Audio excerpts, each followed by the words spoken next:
Namaste, my fellow dreamers. Holy Materia here with my very first Tower of Fantasy video. This one has been a long time in the making.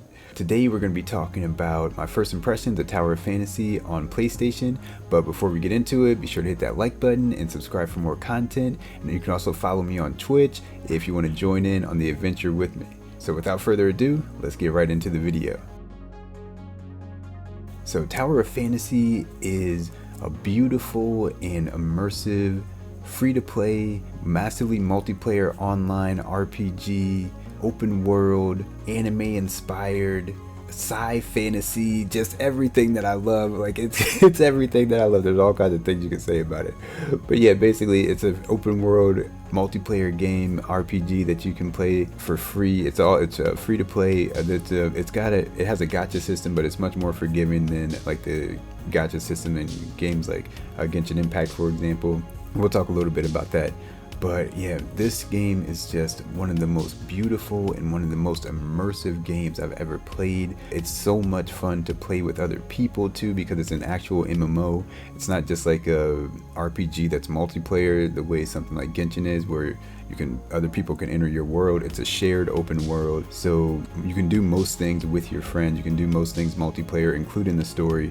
There are some scenes that you have to leave your team to do in the story mode, but it's easy to just hop back on your team again. So pretty much everything you can do in a team of 4 or 8, up to 8 people.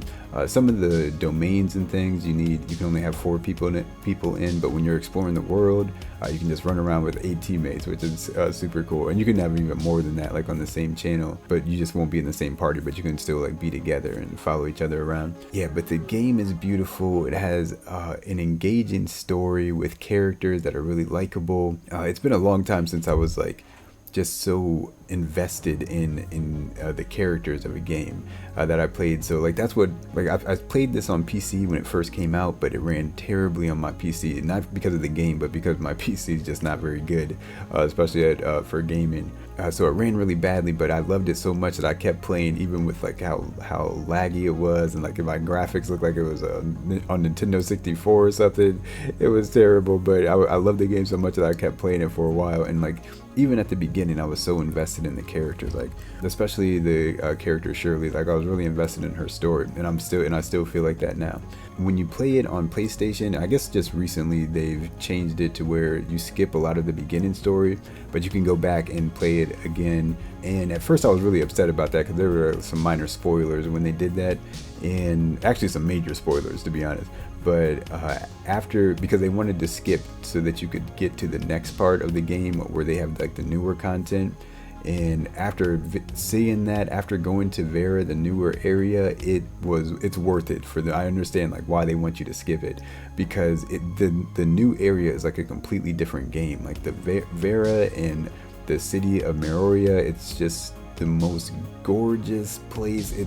It's like the dream village. Like if you guys ever followed the channel for a while, it's like what I envision when I talk about the dream village. It's so gorgeous. Like probably my favorite video game city that I've ever played or ever been a part of, especially in something that's multiplayer. There's all kinds of things that you can do, even outside of that, like in the game in general. There's all kinds of things you can do in the game, but even all kinds of things that you can do with others, like with your friends. From exploring the world, there's all kinds of reasons that you would want to go out and explore the world, because you can just get wishes within the world when it comes to like the gacha system. So that always makes exploration meaningful. You can do all kinds of different domains, fight world bosses, but then when you get to the city in Meroria, there's just all kinds of like fun things you can do that's not even about fighting or like the normal game mechanics, like bowling or like riding roller coasters together. You could ride a train together. It's one of my favorite things. We waited for the train for like 5 minutes one time just to ride the train together. It's incredible, man. It's so immersive.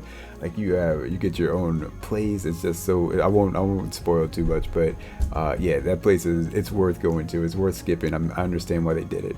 And we haven't even talked about like the combat mechanics and like how the combat works.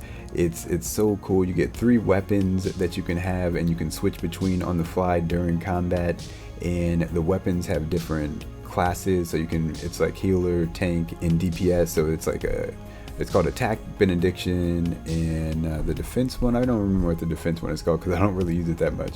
But basically, it's a DPS, healer, and tank classes. And so you can get residence depending on like if you have 2 attack weapons, for example, or you have 2 healer weapons, you get special bonuses that will benefit the class that you're trying to play. And you have different sets that you can set up so that like, so say you're playing by yourself and you might want to have a balanced set so you can do a little bit of everything. But then when you run with your teammates, maybe you want to be the healer or you want to be the main DPS or something like that. It's a really cool system that they have set up for combat.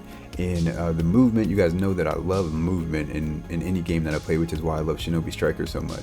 And the movement in this game is incredible, from using the jetpack to get around the world to being able to dash, and the dash not being linked to your stamina bar. And yeah, just traversing the world. It's just fun on its own. All kinds of mounts that you can get and everything. Like in the water, you got jet skis now. Like it's just, the movement is great, and in combat it's really great too. But even just like traversing the world is so good. And I'll show this little trick for like how to climb faster too. I'll just put it on the screen. By pushing triangle to drop and then double jumping, you can basically climb without spending any stamina. So that's a nice little trick to know, just so that you can get around the world easier. But yeah, the game is just incredible, man. I've been waiting to play it. I've been waiting for it to come out on PlayStation for so long. I'm so glad that they finally did it. The only complaints that I have is that even on PlayStation, it can be a little bit laggy. I'm on PlayStation 4, so it's probably worse than me than it is on PS5. But even people that are playing on PS5 have complained a little bit about the staggering every once in a while, and you might end up taking like fall damage because of it at sometimes. But it's way better than when I played it on PC, on my PC, so I'm still loving it. And the UI is kind of not optimized for console at all. They kind of just used the same UI that they did on the PC and mobile version, which can cause some problems, but I'm gonna have a video about like how to navigate the UI better. The main thing to remember is that you can push triangle and square at the same time to bring up the cursor, and that makes a lot of things easier. And then it's like just navigating on the PC or something with your mouse. But yeah, those are just minor complaints that don't really take away from the game at all, because the experience is just so incredible. It's so immersive. It's so relaxing. The game is so relaxing, and the gacha system isn't that bad at all.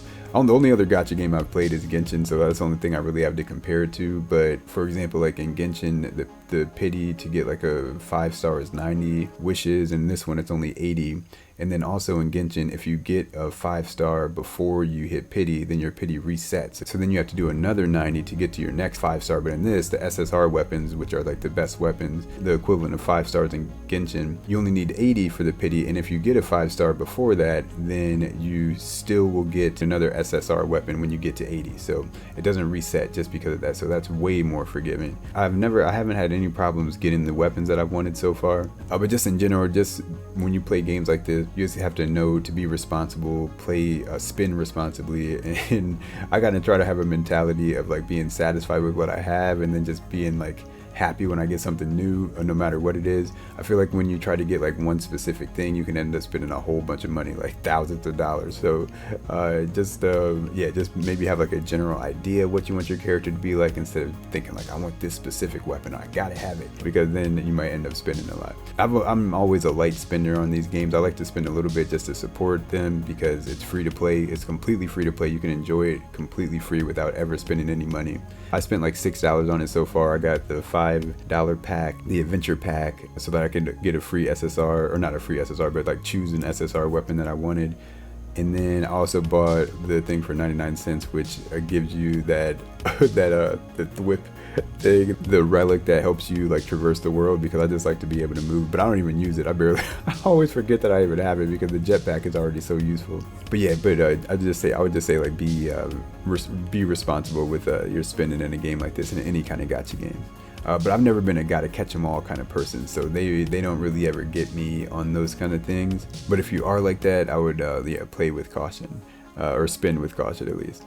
But yeah, I would love to hear your guys' impressions of the game so far, and be sure to check out the Twitch streams if you want to play with me, because we have been having so much fun over there on Twitch, just playing together and running around and just doing whatever, man. Sometimes we do stuff like fight bosses and everything, but sometimes we just hang out in Marioria and just have a good time. I haven't even been to District 9 yet, and I'm already like, the game is already so incredible, but I heard District 9 is really nice too.